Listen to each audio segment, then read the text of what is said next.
Hi everyone. Welcome back to our channel Math Tonic. And today we are all prepping up for the paper 6 that is coming up on Tuesday. And in reference to that only, I have shared the February March paper 2025 and we are going to go over it today. Okay. So without further wasting time, let's start. Question number 1. Benedict solution is used to test for reducing sugars. Glucose is a reducing sugar. A student estimated the concentration of glucose in a solution. The student used this method, labeled six test tube 0.0, 0.5, 1.0, 1.5, 2.0, and U. That's unknown. So AI, complete table 1.1 by writing in the volumes of 2% glucose solution and distilled water needed to make 4 centimeter cube of 1.5% glucose solution. So the other values are already written, but you have to give only for 1.5%. Okay. So from this table, we can understand what we have to do.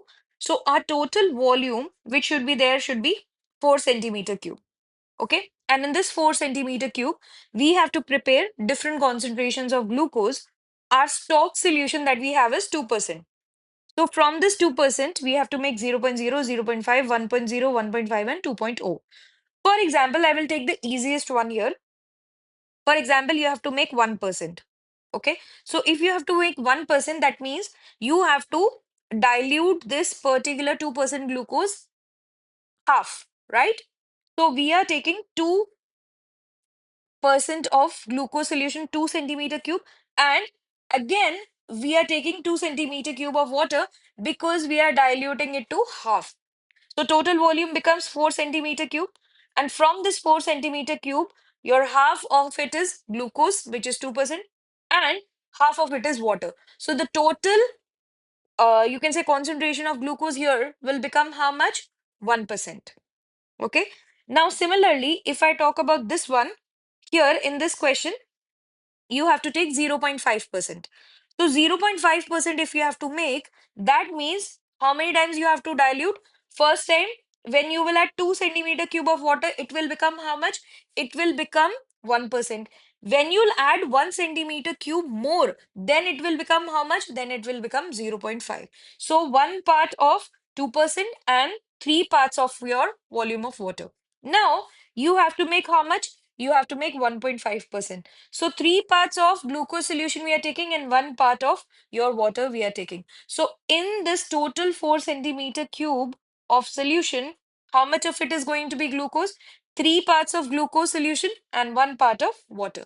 So this is how we are going to prepare. In the last one, you have to take 2% glucose solution. So all of it is going to be glucose and no water is going to be there. So your stock solution remains the same. So this is how I've got the answer, that three parts of your glucose solution and one part of water. You can also use the formula C1V1 is equal to C2V2. Okay. How to use this formula? Concentration that we have right now is 2%. Volume, which we are going to add, we don't know. Okay. Now, in this, C2 is how much? C2 we have to make 1.5. Okay. And V2 that we need here is 4. Okay, the total volume of solution that we need here is 4. So V1 becomes how much? V1 becomes 1.5 into 4 divided by 2. So that will be how much? That becomes your, if you do this, the answer that will come here is 3.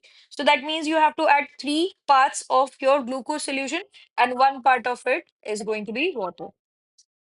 Okay, so we are going to continue with the question and we are going to go over this particular question in a very, very detailed way because the questions that are going to be asked are going to be related to this and the answers will be hidden here only. Okay, so step 2, use a syringe to put the volume of 2% glucose solution shown in 1.1 into the test tube labeled 0.5, 1.0, 1.5, and 2%.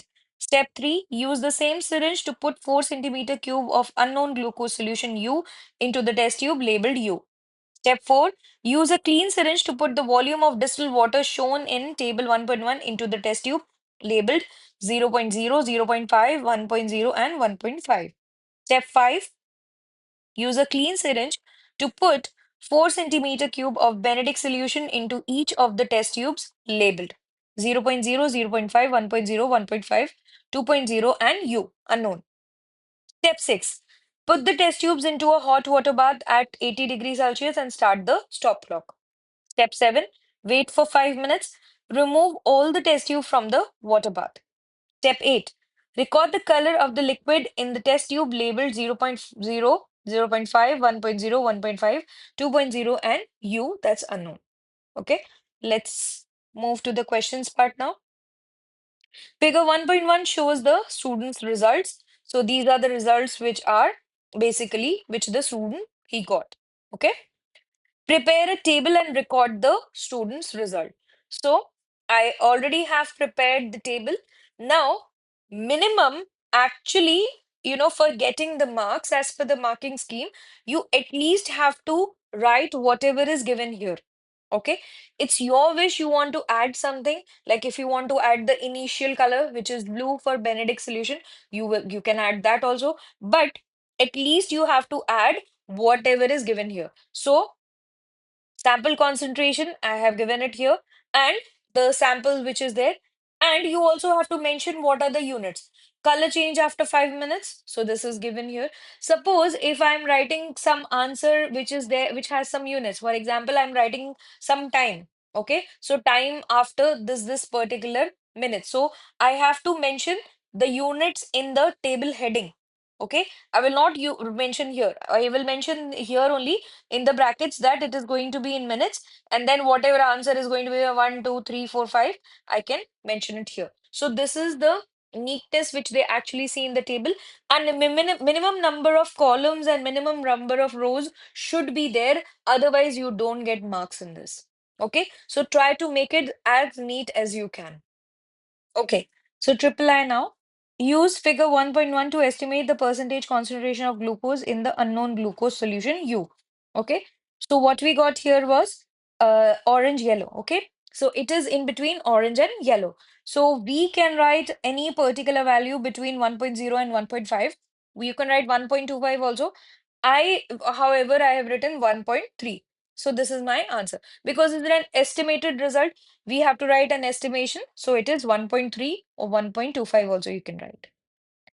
State two variables that were kept constant in this investigation. Now I will help you out to mention at least three variables from the question. Okay, let's go back to the question. Okay, you have to mention two variables that were kept constant. First variable, which was very, very evident here, was the total volume of the solution. The total volume of the solution was always 4 centimeter cube. You can write this. Okay. Then the student were incubate, like he kept the test tubes at how much temperature? 80-degree. This is the second thing. And third thing is he waited for time. Time 5 minutes. So this is the third thing. So these three things are definitely the three controlled variables here in this experiment. Moving ahead to V. Identify the possible source of error present in step 2 and step 3. State the effect of this error on the results of the investigation. Okay.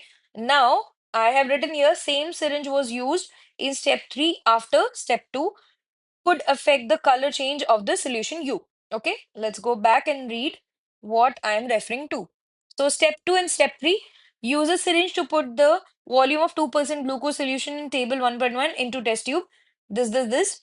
Use the same syringe to put 4 centimeter cube of unknown glucose solution U into the test tube labeled U. So here we are using this, we are putting this 2% glucose solution with the help of the syringe, and you are using this same syringe to put the glucose solution of unknown sample.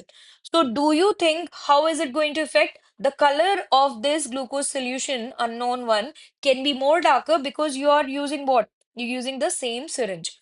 So what can be the error here? That the same syringe was used in step 3 after step 2 and then could affect the color change of solution U. So this could affect the color change of solution U, and it can be darker. And it can be darker. Okay, like the color change will be towards the higher side. Why? Because we are using the same syringe.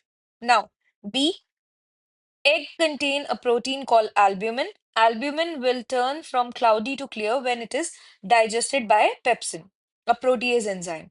Plan an investigation to determine the effect of pH on the digestion of albumin by protease. So you have to plan an investigation to basically find out the digestion of protein which is present in the egg, and this protein is the transparent outer protein which is present in the egg. Outside the yolk is the yellow part, and outside that you have the albumin protein, and this is digested by what? It is digested by protease. So basically this question is related to enzyme activity. Now this is a 6 marker question, and I will tell you what all things you need to write in a 6 marker question. Okay, so if I'm trying to do a 6 marker question, the first thing I will try to mention is the independent variable and the dependent variable. Okay, next thing which I will mention here is the procedure, and in that procedure, I will try to mention 2 to 3 control variable. Then I will not forget to write repeat. If you're writing repeat, there's a separate mark for that, and safety precaution. So this is how I'm going to divide any of the 6 marker question that I'm having in my exam. So first thing is, what is an independent variable? So independent variable is the variable that we deliberately change in the experiment to study its effect. Okay. So what are we changing here? We are changing here the pH because we want to understand the effect of pH on the activity of protease. So this is your independent variable. Now I have taken independent variable as 3, 5, 7, and 9. This is the pH values that I have taken. What is the dependent variable? Dependent variable is time taken for the solution to become clear. As they have clearly mentioned here, that albumin will turn from cloudy to clear when it is digested by pepsin. Okay. Always remember one thing, they don't want any observation from you. They just want you to plan an investigation. Okay. So you just have to plan the investigation. Don't write any observation, any result that is not required. You don't get marks for writing any of the observation. So we'll just plan the experiment here. Dependent variable, I told you, time taken for the solution to become clear. Procedure, take 4 test tube containing same volume of egg protein. Use buffer to maintain 4 pH. Add pepsin and incubate it at 35 degree in water bath. Note the time taken for the solution to become clear. You can use a stopwatch here, okay? And repeat 3 times for each pH. Use a safety glove to handle the hot test tubes. So I made it very, you can say, smooth and easy. I did not mention any big things here, but I definitely know that what control variables I have mentioned here. First, I have mentioned the same volume of your protein which I have taken. Okay. Using the buffer, I have maintained the pH. I have kept one more control variable here, that is the temperature. Okay, so this is the temperature that I have maintained here, and time taken will be different and repeated at different pH. So if I write this much, 1 mark will be for independent, 1 mark will be for dependent, 1 mark, 2 mark will be for my control variables here, and 1 mark for repeat and 1 mark for safety precaution. So 1, 2, 3, 4, 5, and 6, total 6 marks. Okay. Moving ahead from to C. Describe how to do emulsion test to show that fat is present in the food sample. So add ethanol to the sample followed by water. First, you have to add ethanol. So ethanol is basically a non-polar solvent as well as the fat is also non-polar. So both of them will dissolve. And after that, what are we going to add? We are going to add water. Because water is non-polar, so fat will not dissolve in that. And as a result of that, we will get a white colored appearance or a precipitate here. So this indicate the presence of fat. What is important here is the step as well as the positive test, because they have clearly mentioned here to show fat present in the fat sample. So it's important to measure what final result you are going to get. Question number 2A. Figure 2.1 is a photograph of a leaf from an oak tree, Quercus species. Draw a large diagram of the whole oak leaf shown in figure 2.1. Okay, so this is the leaf. Now, you have to keep some small details in your mind while drawing this. This is a biological drawing, and easily you can score 3 marks out of 4. Okay, but what all things matter here? Okay, so I'll just zoom out a bit so that we can compare it. The first thing here is when you're drawing the diagram, please make sure that there are no breaks. Okay, it should be smooth, it should be freehand, and there should not be any breaks. The moment they see any break like this, okay, they're going to deduct marks, because in the marking scheme, when you will see, you will clearly see they have written that it should be smooth outer one line without any breaks.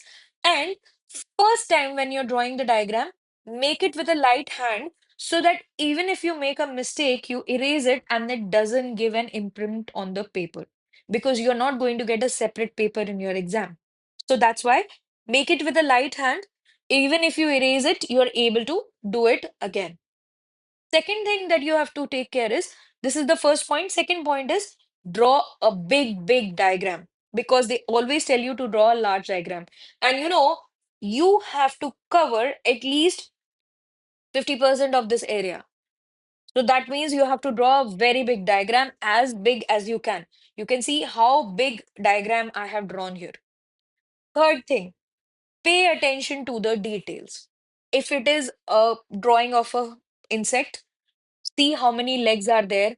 Are there hair on the legs? Whatever is there, if it is a diagram of a bone, see if there are any, you can say deep marking, no shading, but deep marking is if they are there. The head is turned how, like how many times or in what way, all these details you have to take care. Same way as I have taken care of how many lobes are there in this leaf. So at least I have mentioned 1, 2, 3, 4, 5, 6, 7.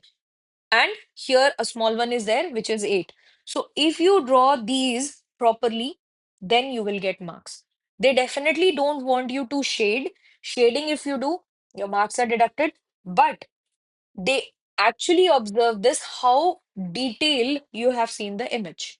So that is what they are going to see. And your diagram should be without, I have drawn the veins, okay, but I have not drawn the small veins here. And because I don't want to do any shading or anything, I have just drawn the proper lobes here. Okay, these things are called as your lobes. Okay, so these things you need to take care. Okay, and that's how you can get 3 marks maximum. If your diagram is very good, you can get 4 marks also. Okay, they try to, the teacher wants to give you marks. So, you have to compel him to give you marks. Next, line PQ on figure 2.1 represents the width of the oak leaf. Measure the length of the line PQ on figure 2.1. Length of PQ. Okay, so here, this is PQ. And with the help of a ruler, I had already measured this. Okay, 1 minute. Hmm. So I had already measured it, but at that time my zoom was actually 1x. Okay. So with that, I measured it and it came to 6.2. Okay, it came at 6.2. Here, 0, 0, 0. Here. So I did that and it came around 6.2. Okay. So with that, that is what the 6.2 is, 6.2 centimeter or 62 mm. So this is my image size. Calculate the actual width of the oak leaf using the formula and your measurement. Magnification. Give your answer to two significant figures. So space for working. Magnification is equal to image upon actual. Your image size is 62. Okay. Magnification is given here, which is your 2.1. Sorry. Magnification is 1.4. So 62 divided by actual upon your magnification, which is 1.4, and A is equal to, if you solve it, you will get 4.4. Keep this in mind. You have to round it off to two significant figures. So 4.4 mm. This is my answer. Moving ahead to triple I. Okay. Now, This kind of questions are coming up again and again. They give you the diagrams and they ask you about what can be the similarity and differences. In the October-November paper also, if you see, such kind of question is there. So it might come up, it might not. Figure 2.2 shows photograph of oak leaf and a hollyhock Alcia rosea leaf. The magnification of both photograph is not the same. So one can be bigger, one can be smaller. Table 2.1 gives one visible difference between the oak leaf and the hollyhock leaf shown in 2.2. Complete 2.1 to give two other visible differences between the leaves shown in 2.2. Do not include reference to size in your answer. The oak leaf is longer than it is wide, and the length and width of the hollyhock tree leaf are similar. Okay. Now the other two differences which you can give. First difference which I have given is that this leaf, the oak leaf, is basically divided into lobes, as I told you. But this hollyhock leaf is basically one single leaf area. Okay. There are no lobes here. Second difference which I have given here is that here the veins are branching from the main big center one vein, but here the veins are branching from one common point. So these two are valid comparisons and you can write them without any doubt. So leaf is divided into lobes and leaf is intact, one whole, and veins are branching from one main vein, and here veins are branching from one common point. Students investigated the effect of light intensity on the surface of area of leaves of soybean plants. 100 soybean seeds were planted in pots and put into shade, low light, and 100 soybean seeds were planted into pots, put into full sun. The soybean seeds were allowed to germinate and grow for 30 days. After 30 days, three of the oldest leaf and three of the youngest leaves were removed from each plant. The surface area of each of the removed leaves was measured. State the dependent variable in this investigation. So, dependent variable basically is what? Dependent variable here is the variable that we measure in terms of change from independent variable.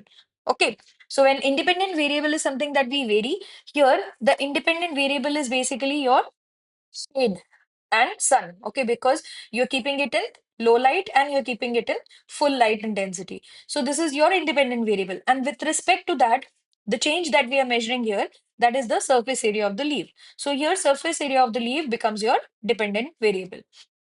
Double I. State why the students used a large number of soybean leaves or plants to get a representative sample. They are using a lot of plants. Why? Because they want to get a lot of samples so that they have a particular average data and they want to avoid any biased results. Okay. So to get variability in their data, because the results will be more valid, that is why they are taking a representative sample, a big number of sample. Triple I. The students estimated the surface area of each leaf using graph paper as shown in figure 2.3. Suggest how the students use the graph paper to measure the surface area of each leaf. Okay, so how you are going to measure the area of the leaf if you have the graph paper and you know the area of one particular square in this graph paper. So that you have to find out. Okay, so how we can do it? Counted the number of squares full covered as one. So let's say if this particular leaf is covering one full square, so that will be counted as what? One. Okay. Counted the two squares more than partially covered as one. So if one particular square is getting like partially covered, 50% covered, then we are going to take two such square as one. So 250% or more than that will be covered as what? One. Now, calculate the area of one square. So you have to calculate the area of one square and then multiply it with the total number of square counted. So when you multiply the area of one square with the total number of square that you have counted, you will get the entire area of the leaf. So this is how we are going to do the calculations. The results of the investigation are shown in table 2.2. Lighting conditions, full sun, shade, full sun, and shade. Age of the leaf, young, young, and old, old, and the mean surface area of the leaves. So based on this, on the grid, using the data in table 2.2, plot a bar chart to show the results of the investigation. Now, this is a very important thing. This is a bar chart. So there are some few things which you need to take care for getting these full marks. Okay, we aim to get full 4 marks here. Okay, you cannot afford to lose any marks here. Okay, so first thing here is you have to mention the y-axis and the x-axis very, very clearly. What is present on the y-axis and what is present on the x-axis. So here, a mistake which I made here is I did not mention what is present here. So this is your mean surface area of leaves. Okay, so this is the mean surface area of the leaf. And second thing is here we are mentioning about the leaves. Okay, so it's very, very important to mention what is there on the x-axis and the y-axis as well as the units. If you don't do this, straight away 1 mark is deducted. Okay. Second mark. Second mark is for mentioning the correct values here. Okay. Whatever value you have taken, whether it is a line graph, whatever it is, your values, if you have not taken correctly, the marks are deducted. Okay. Third mark here is the distance between the bars should be the same. Whatever distance you have taken between the bars, it should be the same. So that is for the bar chart. And the next one is you have to make a key. Okay. So I have made a key here that for full shade, I have taken this type of marking for full sun, sorry. And for shade, I have taken this type of marking. So all these together make up 4 marks. If it is a line graph, you can connect the points and make the line of best fit, or like connect all the dots with a ruler, that's fine. But try to like take out all the small details that you need in a graph. Like you're mentioning what is present on the x-axis, what is present on the y-axis, everything. Whatever points that you have marked, be careful. Like suppose you have marked this particular point and it is 40. So try to write that this is 40. That is also very important. You have marked the point and you have marked the value also. All this is very important. Moving ahead to double I. The students calculated that there was a 15.6% increase in the size of the young leaves when they were grown in full sun compared to in the shade.